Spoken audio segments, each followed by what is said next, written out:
This is Groovy Lady Thing. Wax's podcast, talking mad shit about uninteresting facts. Wax's podcast, listen to it every Wednesday or Tuesday or whenever the fuck he decides to record it. Today was Thursday. To answer your little conundrum of a question at the end of that, Mr. Groovy Lee Thing. Today it's a Thursday, not a Wednesday. I think that some of you guys are giving me too much credit. Some of you guys might be ruining me. And when I say this, I mean the following. I've had several emails, inquiries, messages, DMs, whatever you want to call them, what have you. Where and granted, I've had a lot more emails that say, why the fuck are you so inconsistent on your podcast? I wish you would do it every week. But I've had a lot of emails recently, maybe just being nice, saying, the inconsistency of your podcast actually adds to the organicness of it. It just feels organic. You kind of do it when you want to. And I think it adds to the organicness of it, the inconsistency, the irregularity of it. This coffee's good. Good coffee. So I would say, don't encourage me.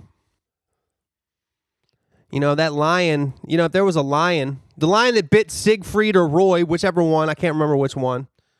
A little background information, Siegfried and Roy are a team, and they were like lion tamers.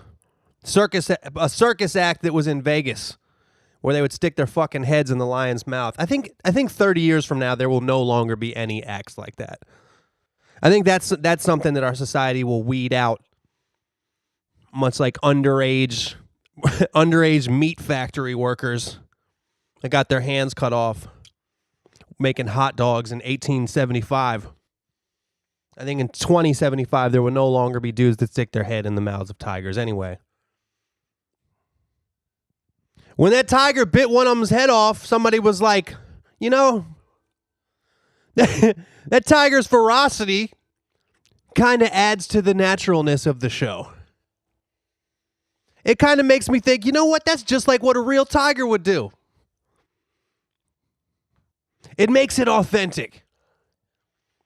I mean, if the tiger's just going to fucking sit there and open its mouth and say, you might as well get a doctor to come in there and stick a tongue depressor in there, take his little temperature now, shouldn't you?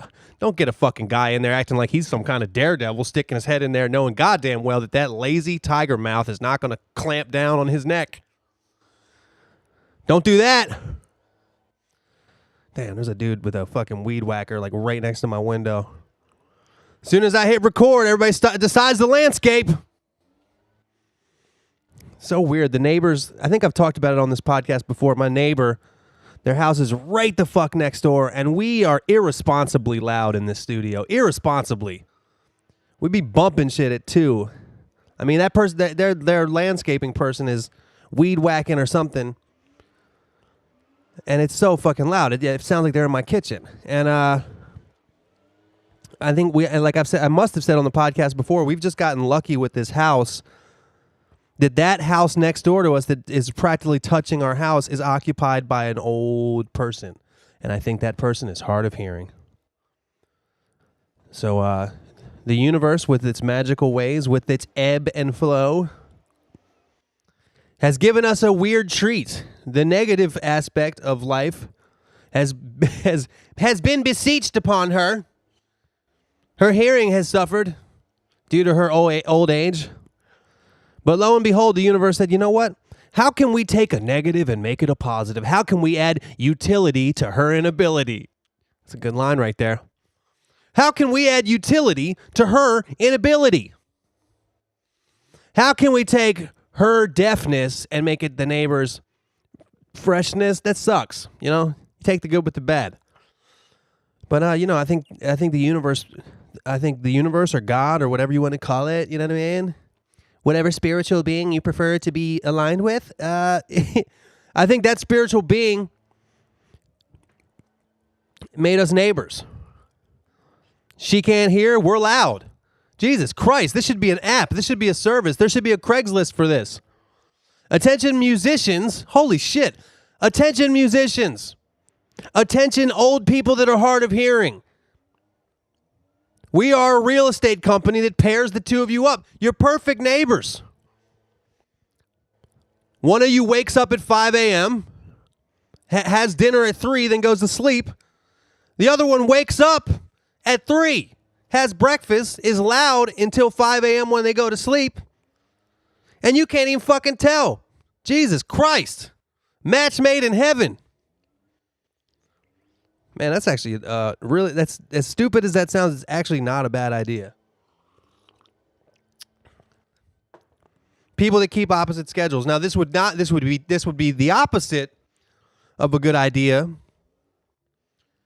if the two people that kept opposite schedules were, had 20/20 hearing. I don't know, how do you describe perfect hearing? Is that 20/20 as well? I have no idea. I'm not an ear ecologist. Hold on one second.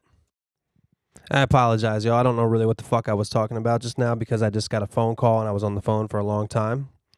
And I was saying something about how musicians should be teamed up with people that are hard of hearing, and I still stand by that. I stand by that. If I had a gavel in my hand, I would say, court fucking adjourned, case dismissed, I'm a goddamn genius. That's what I would say, but I don't have a gavel.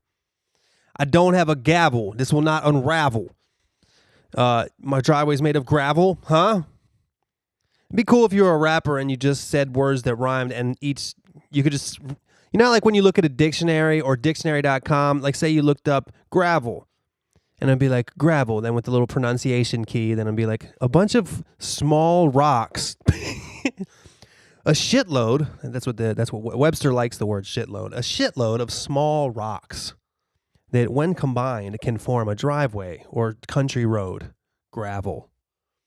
And then it would say that the language of origin of gravel. The Latin original was gravilius, and this comes from ancient Latin times when Julius Caesar first invented. He said, "You know what? We have this archaic asphalt. I know we invented asphalt really early in this fake story, but we invented this asphalt. Let's cut it into little pieces and call it gravel, and we've since shortened it to gravel." But the point in saying this is at the end of that, they would give an example of using gravel in a sentence, and they would say, "My driveway is made of gravel." And if you were a rapper and you could only rap with sentences like that, like if you figured out that gravel rhymed with unravel and it also rhymed with gavel, you'd be like, "My driveway's made of gravel. The judge picked up his gavel. The ball of yarn started to unravel." That'd be great. That'd be a great way to rap. It could be called Random Rick. How about that? I'm an idea man. One idea was Random Rick. Another idea was the app where you pair the hearing impaired with the pairing of the impaired with the. There's no really musician with the word pair in it, is there? Parasite of silence. I don't know. But yeah, I was on the phone for a little bit. You know what, y'all? I was telling my brother pretty much calls me every day. Almost every day, because my brother gets off work and then he fucking sits in traffic and then he usually calls me. And I can tell how busy and productive I've been by the frequency of times where I'm unable to talk to him. Last year, November and December, if he called, I could talk for an hour. Any fucking time, any fucking day. Let's talk. Let's talk, bro. Let's have a conversation about anything. Anything you desire. Anything I desire. Who cares? Me and my brother will have a conversation for an hour without saying anything. We'll act as characters. We're twins. In case you didn't know that, we're identical twins. And because of that, I don't know if it's because of that, but we talk a lot on the phone. If you know any identical twins, call them up right now. Hit pause, call them up and say, "How often do you guys talk on the phone?" I bet you they'll say damn near every day. Know any fraternal twins? Call them up on the phone. They'll talk however much you would just talk to a brother or sister. That's how much they talk. They're not really twins. Fraternal twins are not really twins. You heard it here first. What a fucking controversial statement you're making. Anyway. Yeah, so we would talk, and I can tell how well I'm working and how productive I'm being this year by the fact that almost, probably 50% of the time that he calls, I can't pick up. I can't talk because I'm in the middle of something. I'm in the middle of biz. I'm in the middle of creativity. I'm not in the middle of relaxation. Not in the middle of doing nothing, as I was most of the end of last year. I'm planning for a tour. I'm going on the road for 2 months, y'all. March through May. Got a bunch of, I'm signing contracts. Got a bunch of gigs that are confirmed. In some places that, I've never done a show in Toledo, Ohio before. Doing one this time.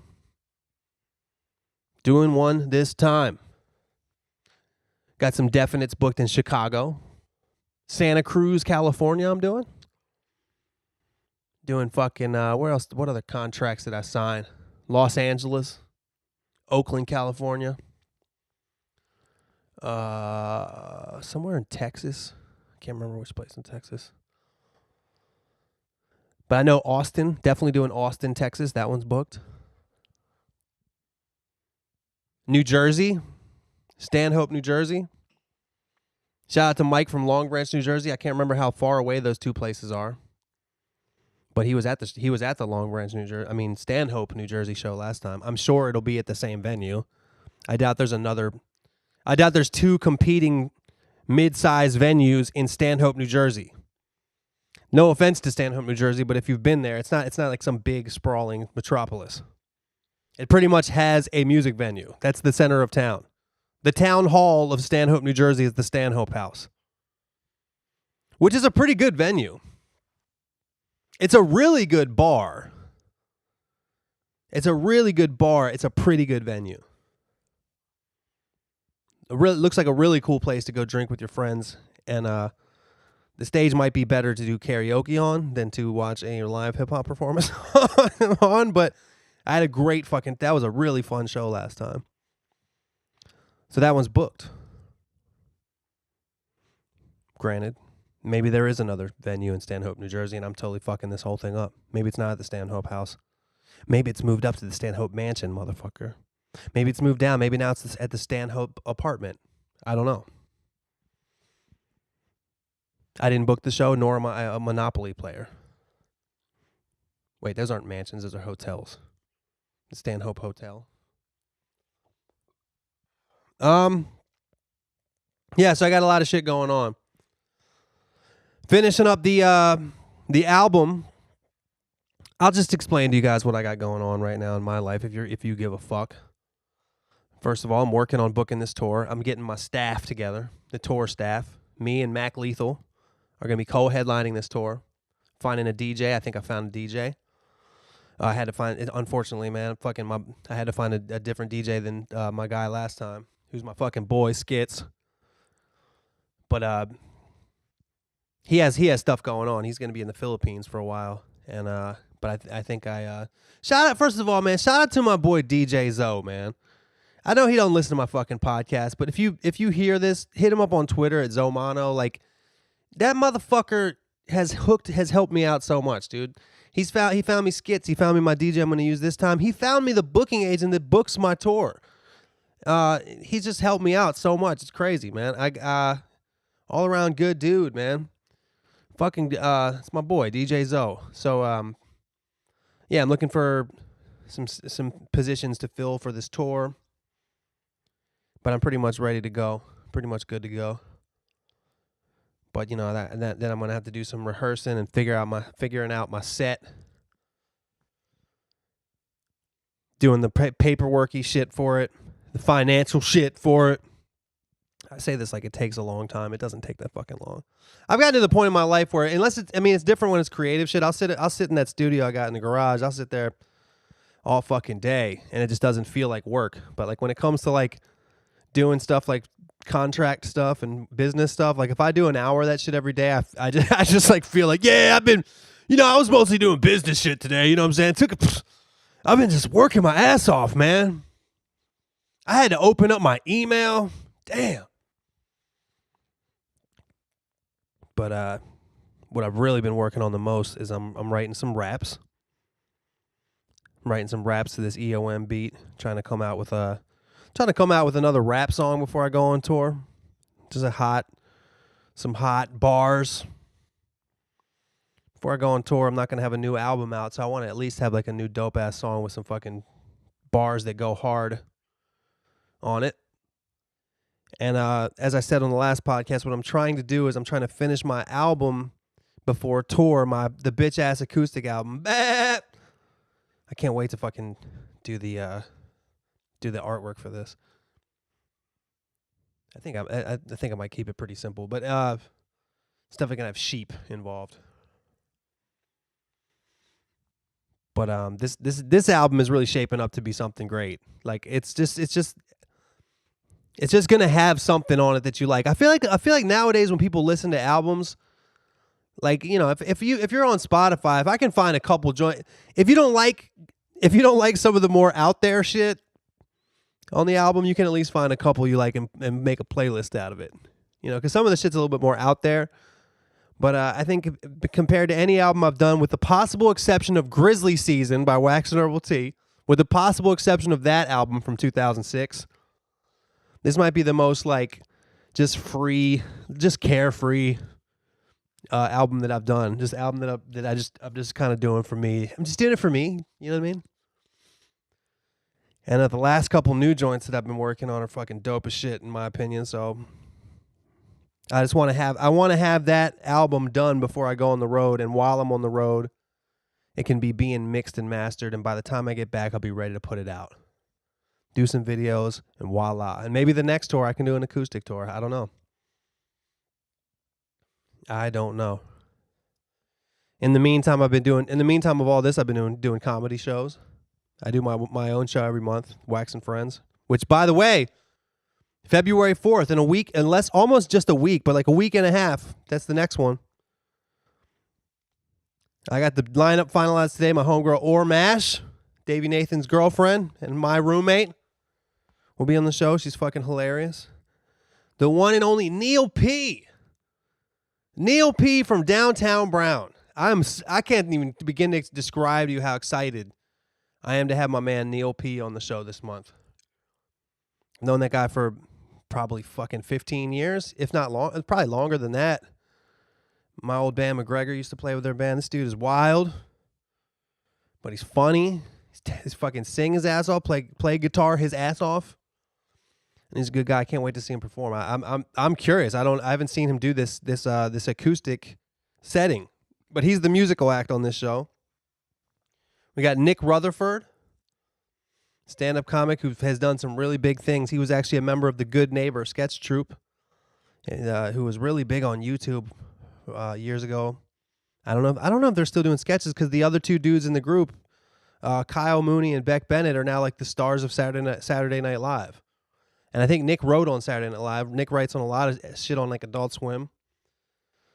And his crew, the Good Neighbor comedy crew, used to do my old show back when I first moved to LA. And I'm a big fan of their work. And Nick's funny as shit. And now just confirmed yesterday, fucking James Davis is on the show. James Davis has a TV show called Hood Adjacent.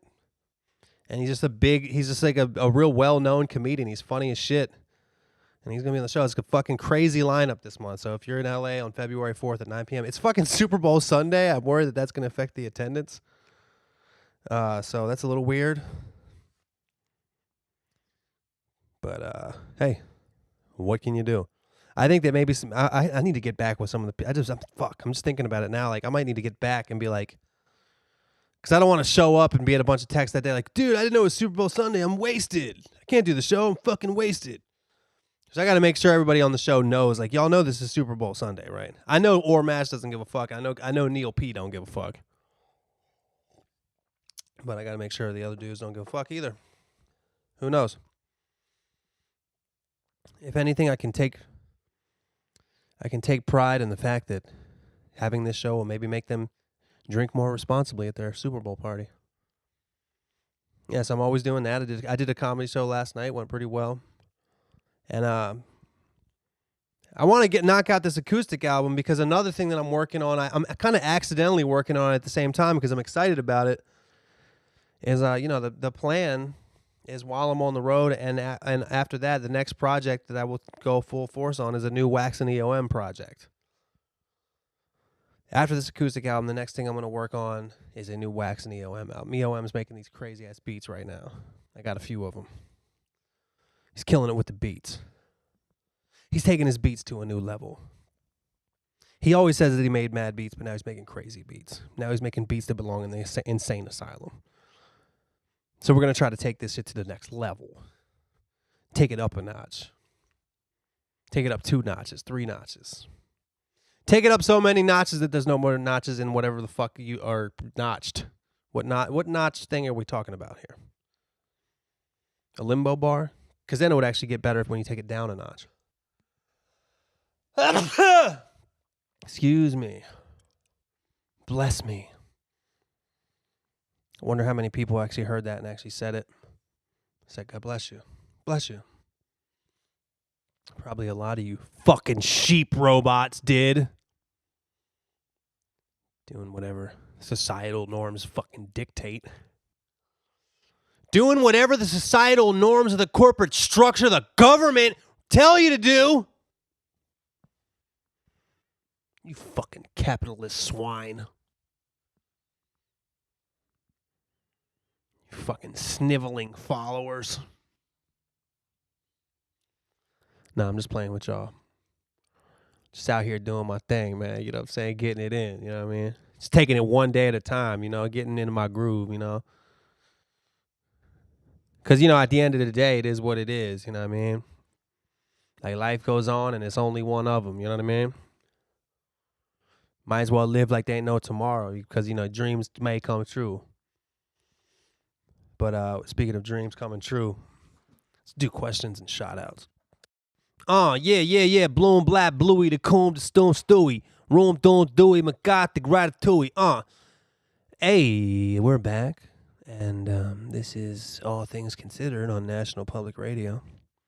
And I would just like to say that I have a growth on my anus that is getting larger and larger. And every time I sit down, I want to be like, I just want to call a doctor, but I feel embarrassed about it. I just want to call the doctor and tell him, look, this growth on my anus is becoming bigger and bigger. It was a golf ball size, now it's a large golf ball size. It's getting to baseball. Right now, I'd say it's about street hockey, lacrosse, something like that. Can you help me? But no, I sit here in embarrassment. I tried to pop it with a needle, but it was hard. It was hard like a baseball. What do I do? Can't even take a dump. It's like, these things are untrue. These things are untrue. Just shit talking, literally. And my anus is fine. My anus is doing great. Okay, shout outs. Jackie Sweetleaf. We got Cordless. Xavier. We got Camino Jazz Club. Man, I got a really, I got to shout this out. I got a really cool email from a rapper and friend named Skeevious Tips. If you remember, I did a podcast from the Team Backpack. It was like the only time I'd done a podcast where it was like live and I was interviewing people. But I talked to a rapper named Skeevious Tips from Canada. I can't remember what part of Canada he's from. I think somewhere in the Toronto area. But he sent me an email and he told me that Camino Jazz Club and him met via Wax's podcast, and now they do shows together and make music together. Now tell me that's not a match made in heaven. When you were out there doubting my hearing impaired and fucking musician pairing up site, you didn't know that I was already a fucking matchmaker. A match made in heaven maker, motherfucker. And Camino Jazz Club and Skeevious Tips are doing their thing now. And I gotta tell you, Skeevious Tips sent me a link to his new album. The album is called Avocado Toast. I'm not sure why he called it that yet, but I'm waiting for a response. Where I asked him why he called it. I was just curious. Maybe it's probably. I didn't listen to the whole album like all the way through in detail, but I went through all the songs and checked it out, and the shit was quality, man. Especially if you enjoy like there's a lot of meaningful shit, and especially and just like real like rap skilly shit, like technical lyric rhyming, syllable rhyming skills. If you enjoy that, I highly recommend the new Skeevious Tips album called Avocado Toast. Friend of the podcast, and seems like an all-around really good guy, and he just put out this album. It's fucking solid. I recommend it. And soon I think he'll be having some stuff with Camino Jazz Club, and I think that album will be called Wax's Podcast is the Best. Psych. But, all right, shout out to my man Zechariah M. here in L.A. We got Peyton from Minneapolis, Jake B. from Houston. We got Preston from the ATL.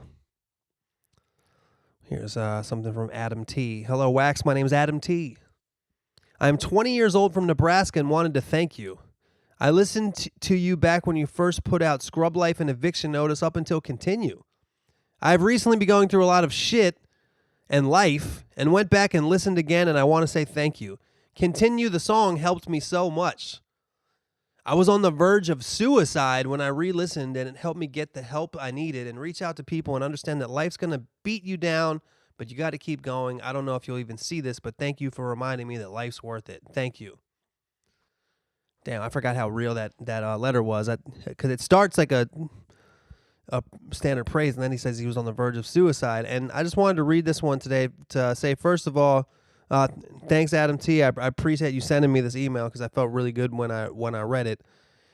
Second of all, to you guys out there that want to do music, and a lot of people ask for advice from me, like, how can I get noticed? How can I make this my job? How can I do music for a profession? How can I blah, blah, blah? And then some people even get to the point where I'm at, and I've been this guy. I've been this person I'm about to describe, like, you're doing it for a living, things are going well, but it's still not enough. You want more and more, and you want this, and you want to fucking get signed, and you want to be rich, and you want to fucking live the rock star lifestyle, and you want to fucking win Grammys, and you want to, what else do fucking rich and famous and well-respected people do? I don't know, play at the Super Bowl.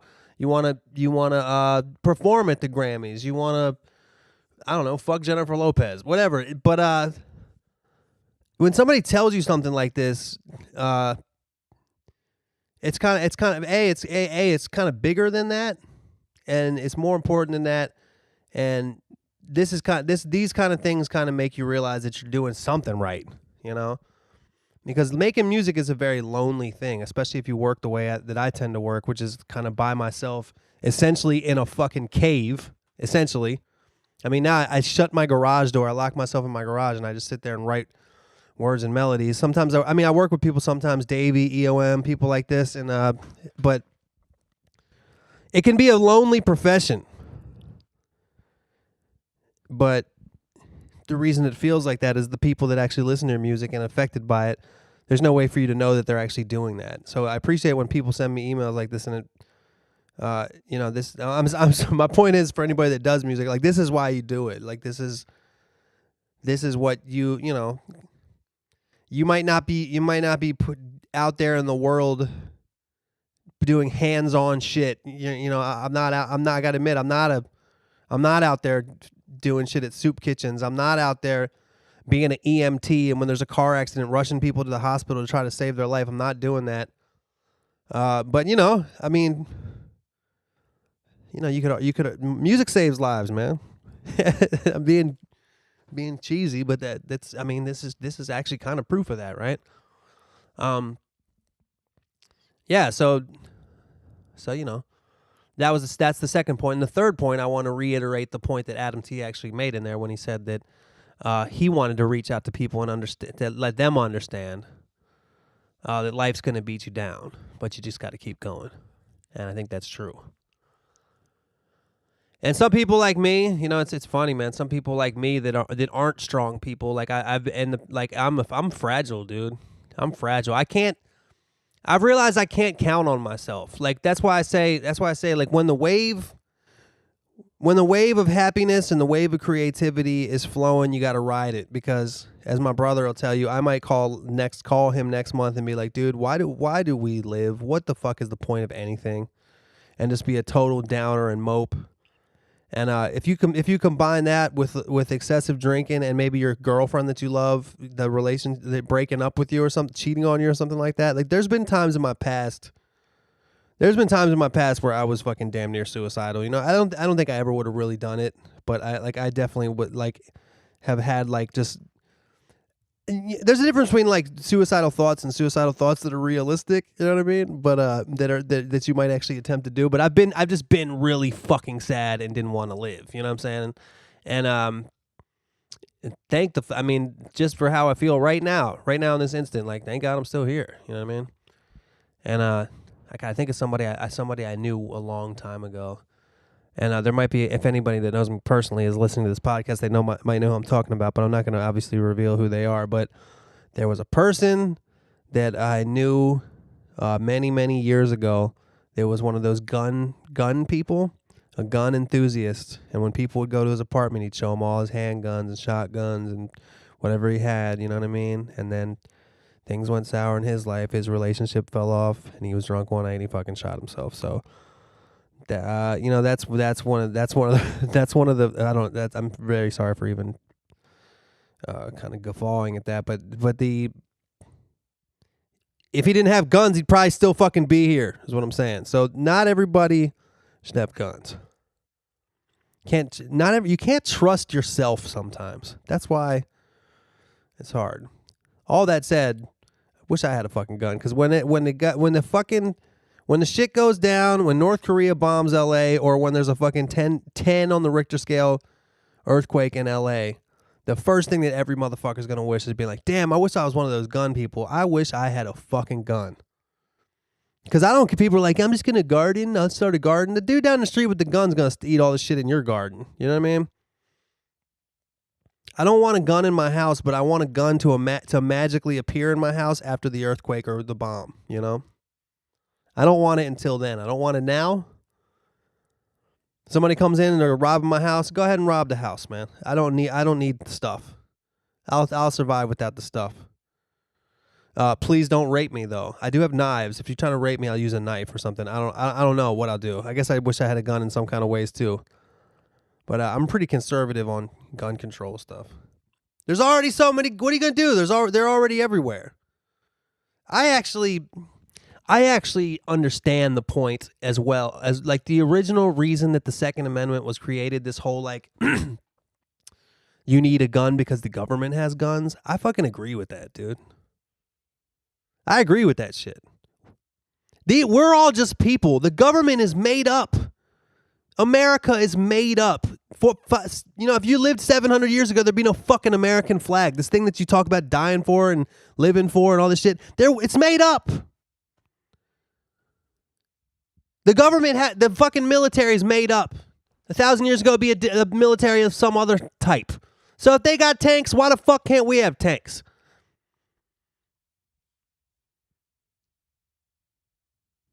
I get that. I get that point of view. It's all fucking made up. Why should they be able to have stuff and we not? If the cop got a gun, how come I can't have a gun? What, because he went to a school? School's made up. So I get the point is all I'm saying. But for my own personal sake, I just want the gun when the shit goes down. When the San Fernando Valley looks like the buildings after playing the game Rampage in the roller skating rink in 1990 something. When that's what the valley looks like, just a bunch of dilapidated buildings that fell down due to the 10-point on the Richter scale earthquake that fucking killed 500,000 people in LA, but somehow I managed to survive, and now it's fucking hell. Now it's every man for himself. There's no roads to drive on, so the only way you can even get out of here is to walk. And everywhere you turn, there's some vagrant trying to take anything you got, including your woman. He's standing there, bigger than you, stronger than you, and he's got a knife. What are you going to do? I tell him what you're going to do. You're probably going to give him whatever he wants. And then the first thing you're going to goddamn think in your head is, I wish I had a fucking gun. And I'll probably be the dude that happens to, and then, he'll take my woman and all my supplies and fucking rape me and then kill me and throw me in a fucking hole, That's probably that's most likely that's how I'll meet my demise. Anyway, this next one's from Mike from Long Branch, New Jersey. Yo, Wax. Happy New Year, man. Hope all is well with you. I saw you tweeting about that false Hawaii alert the other day. That shit was crazy. For you guys that don't know what this is, well, maybe you'll find out what it is because we'll read Mike's email. He said, that shit was crazy. My sister actually lives over there on Oahu, and her description of that morning is pretty terrifying, so I thought I would share it with the podcast. She was alone in her apartment sleeping and was woken up by that alert. And by the way, the alert was everybody that lives in Hawaii got like an alert on their phone, just like those Amber alerts. And it said, ballistic missile incoming. This is not a drill. Find shelter immediately. Imagine getting that on your fucking phone. You lived in Hawaii. It's all caps. A half an hour later, you got whatever. And was woken up by that alert, and after waiting a few minutes to see if it was a mistake, she turned on the TV, which also had the same alert. There are no shelters where she lives, and she assumed there wasn't much time, so she just closed all the windows and doors and laid in the bathtub. She told me that after a few more minutes, she actually came to terms with the fact that this was going to happen and just laid there listening to music, waiting to hear the sound of it hitting. She texted my mom, I love you, and told her the situation, which obviously sent her into a panic. 15 minutes went by like this, which I assume felt like a lifetime, and finally she got the alert that it was a false alarm. How fucked up is that, dude? I just find this so insane because that is a feeling that most people will not feel in their lifetime, actually being told a bomb is about to drop right where you live. We joke about it back and forth now, of course, but I can't imagine how she actually felt in that moment. Crazy shit, man. Anyway, on a lighter note, I'm excited to see you play out in spring. Wherever you're at in the NYNJ area, I'll be there. Be easy, man. Mike from LBNJ. Well, as I said in the beginning of the podcast, I'll be at Stanhope. I don't know where else I'll be around there. I got to imagine we're probably going to do something in the city, but as for right now, we got Stanhope. That's fucking nuts, man. Like getting a pre-warning. Like imagine if you were in your house and you got a warning that basically said, in the next 20 minutes, there's going to be a fucking nuclear bomb. You don't know that it was nuclear. It said ballistic missile, but you just assume that it's a fucking crazy-ass bomb. And it's like, I don't have a bomb shelter. I'm not exactly sure what I would do, but the thoughts, like just thinking that like any second now I could just explode and die. It's got to be quite a hectic time for your brain, like what would you think to do? That's interesting. She listened to music, and I would definitely be on the train of calling my loved ones. I think the first person I would call, I'd probably call my brother and my mom. I don't know which one of them I'd call first, but I'd make sure to call both. And yeah, I don't know. I can't. She texted mom, I love you, and told her, yeah, I don't know. That's crazy to think. You just got to come to terms with the fact that you're about to die, and then you get the false alarm. That false alarm, because what happened was a half an hour after getting that Amber Alert, you got the same thing that said it was a false alarm. I can't imagine forget how terrifying it was to get the first one. You know how comforting it was to get the fucking second one? Jesus Christ. But thanks for the email, Mike. I'll see you this spring. All right, we got Ryan M., the songwriter. Yo, I'm going for 6 months sober myself this year. So far, it's not as hard as I thought it would be. Also, I've been waiting for Turtle to come out for a while. That song is great. Well, thanks, Ryan. I appreciate that, man. I'm attaching a sampler of an EP I'll be wrapping up soon. It's my attempt at giving my music a more modern feel. I'm curious, have you ever thought about trying to follow a popular style of music before? I would guess if there was ever a time you try to do that was when you were writing with the people from Def Jam. I think it'd be an interesting question for the podcast listeners. Also, after I turned 29, I made a list of 9 things to do before I turned 30. Of them, I ended up knocking out 6. The other 3 I'm hoping to knock out before I turn 31. One of those things was get a dog. As sad as it is to say, by doing so, I've become a less astute guppy. Ryan M., the songwriter. That's funny. But that's why people get dogs. One of the reasons is just like, just that simple happiness. That's why cat videos and dog videos are so popular on the internet. It's a very simple joy to own a dog and love a dog and have the dog love you back. It's a very simple joy. One that I should experience. I should get it. I should at least get a cat for this house. Davey loves cats. I'm cool with cats. By the way, Ryan, the shit sounds dope. I emailed you back. I was saying that especially that one song sounds dope. As far as trying to follow a popular style of music, I guess. I mean, all of us essentially follow a popular style of music. Like even the style that I was making, even the style of kind of like old school rap that I tend to make was popular at one time. It was popular when I was started to make music, and I just never really changed that much. The music that's out now, even though I like a lot of it, if you listen to the top 50 on Spotify with a lot of like the Migos and Cardi B and Post Malone, who's great. All those people are great, but like I hear it and I'm like, well, I'm officially not chasing any of this stuff as far as my own music anymore. I'm just really doing whatever I want. It's not that I don't like the stuff. It's that it wouldn't be natural to me, and it's just a different place that I would ever think to go, But yeah, back when I was doing the Def Jam stuff, that was around like 2011 or 12 or something like that. And that the style that would work for me in terms of pop was probably that style that like B.O.B. was doing at the time, where you just have like a Skylar Grey written hook, like Airplanes and shit like that.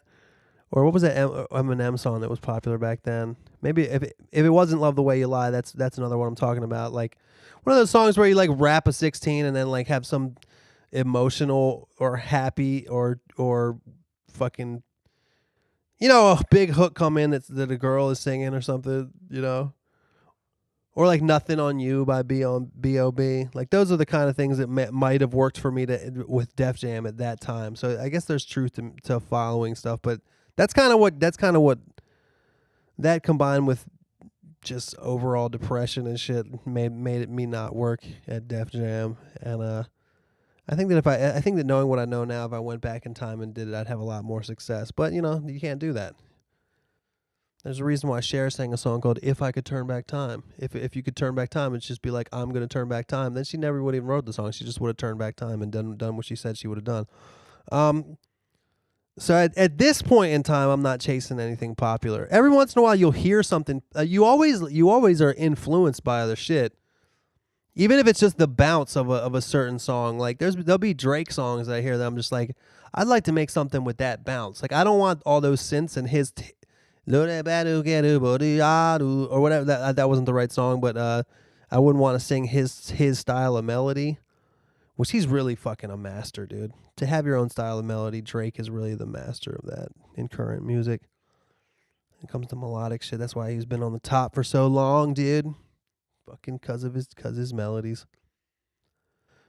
Cause Drake has a thing with melody where like he has his own type of melody, but it has a lot. Like remember when 50 Cent was out, he had his own type of melody too, but he didn't have as much range. His type of melody was in a much smaller box. That's why his type of melody got tired easier. Drake has a much larger box that his melody style can fit in. Like he has a wider range melodically. That's why he stays fresh longer. Because it doesn't sound exactly the same. Like when you heard Candy Shop and Magic Stick, it's like, okay, you kind of run out. When Drake comes out with a new thing, he has some more interesting variety in his melodies. Anyway, well, congratulations on you for the bucket list thing, the 29 and 30, the list thing. I need to do some shit like that, dude. I mean, there's stuff in L.A. that I haven't done. I've never been to the Getty Center. I've never been to the Palladium. There's stuff in Los Angeles that I still need to do. But I appreciate it, Ryan. I wish you luck with everything. Sounding good, man. What do I got going on here? This is from Joe P. Big Wax. I want you to know the story of how you became my favorite musical artist, but I'll also keep it brief. I wanted to read this one too. Sometimes there's reasons where I want to read these. This might sound like crazy, But I get a lot of people that listen to this podcast that are musicians themselves or artists themselves, and this is another one where it's got a reason that I want to read it. Excuse me. Big Wax, I want you to know the story of how you became my favorite musical artist, but I'll also keep it brief. Very first time I heard your name was at the end of a RWJ video when you covered Doing Your Mom. Ignorant as I was, that was the only song I knew of yours until Orphan Tears. These two songs, if you don't know, Ray William Johnson was like the biggest dude on YouTube at that time. He's still a really popular comedian on the internet, and I did a couple songs with him. And these two songs that he's talking about, these are like, when I was doing the songs, these are kind of like side things.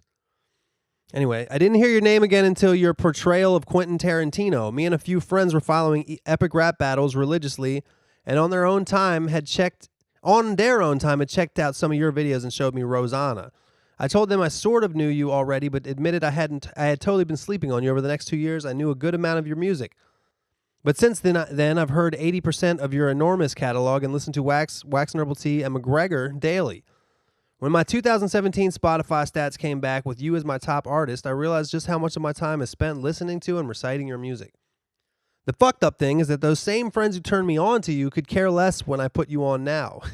The conversation goes like this. Who's this? Wax. This is from, song plays in the background. I guess it's better than them asking me to turn you off, but I wish they cared more. I haven't listened to many podcasts, so I'm not sure if you've ever discussed this, but what's your opinion on Pink Guy / Filthy Frank? Since you both have backgrounds on YouTube, I wonder, have you guys ever met? Pink Guy is one of the friends I mentioned one of the guys I mentioned is favorite, and I wondered if he would cross over to your music if you guys did a song together. Hopefully this reads fast enough for a podcast. I really appreciate all that you do. Can't wait to see you and Mac on tour. Joe P. I just wanted to read this because what I wanted to say is you never know how people will discover you. You know, when I was doing that Ray William Johnson shit, especially the Orphan Tears was like an animated cartoon thing. It was just like it was a dumb song. It wasn't even really me. You know, it was like a character, like this weird thing. And that video had like fucking 20 million views or something. And so many people heard of me through this and through Ray William Johnson and through epic rap battles. And like, these are all like silly things that don't really represent my music. But I can't tell you how many people have like heard of me originally through these things. My point is that you never know where somebody might be like, yeah, that's interesting. I'm gonna see what else they do. You know, like if you have a favorite television show and then you find out one of the guys does stand up and then you find out he's really good, then you fucking go to his show. Like things like this happen. You know what I mean? Like you could find out about somebody through anything. So don't be necessarily closed-minded about what you will and won't do. Also, you know, be open to collaborating with people, shit like that. I don't know, because people always ask me like, how do you get more people to notice you? So I guess that kind of stuff helps. Strangely enough, I never reached out to those people. I never, like, you know, a lot of times, you know, if you make enough noise, people will reach out to you. Like, I didn't reach out to Epic Rap Battles to try to be on it. I didn't reach out to Ray William Johnson to work with him. Like, they just, you know, a lot of times people will reach kind of down and pull you up. You know, it doesn't really happen as often that you reach up and somebody grabs your hand. It doesn't usually happen that way. What was the other thing I was gonna say? Oh, I was gonna say that you know, then he gets to the point where he's like I wish more people cared about you, and the reason I wanted to read that is because it doesn't like I appreciate you thinking that, but it doesn't really matter that they don't care. What matters is that there's people like you. What matters is that there's people like Joe P that do care. And if you have enough people that care, that you're able to do what you like to do, that's what really matters. Like, you don't have to be mega. You don't have to have everybody give a shit what you do. But if you have enough that do, you might be able to rock the Stanhope House in Stanhope, New Jersey. You know what I mean? You ain't rocking the Stanhope Hotel. You know what I'm saying? You ain't rocking the Stanhope Grand Theater. But you rock the Stanhope house.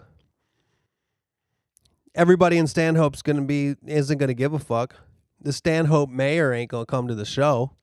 They're not gonna have a town hall meeting outside and give you a key to the fucking city of Stanhope. That's not gonna happen. But you might have enough Joe P's in Stanhope that you get the bar half full. At the end of the show, they might buy you a drink. Have you sign a CD, you know? You don't need everybody to care. You just need some Joe P's, is what I'm saying. Where is that? So this might be a short podcast. I think it's okay. I think we can make this week a short podcast. Like you said, feels more it's organic, man. There's not a lot of rules. When it comes to Wax's podcast, there's not a lot of like static rules that are written on some fucking corporate wall. What is this? What is this? The back room of a grocery store where we have a fucking rule poster? Number 1, must sanitize hands. Number 2, wash hands after bathroom. Fuck that. Number 3, don't jerk off into the carts. Are you kidding me? I'll jerk off when and where I want to jerk off. Rule number 3, produce must be in sections. You know what? Fuck that. I'm putting the cucumbers and the celery in the same bin. I'm putting the apples with the tomatoes. And I'm gonna specifically put ones that sort of look like each other next to each other. Granny apple, green tomatoes. Roma tomatoes, fucking red Fiji. You know what I mean? I don't either. Yeah. All right. Be safe out there.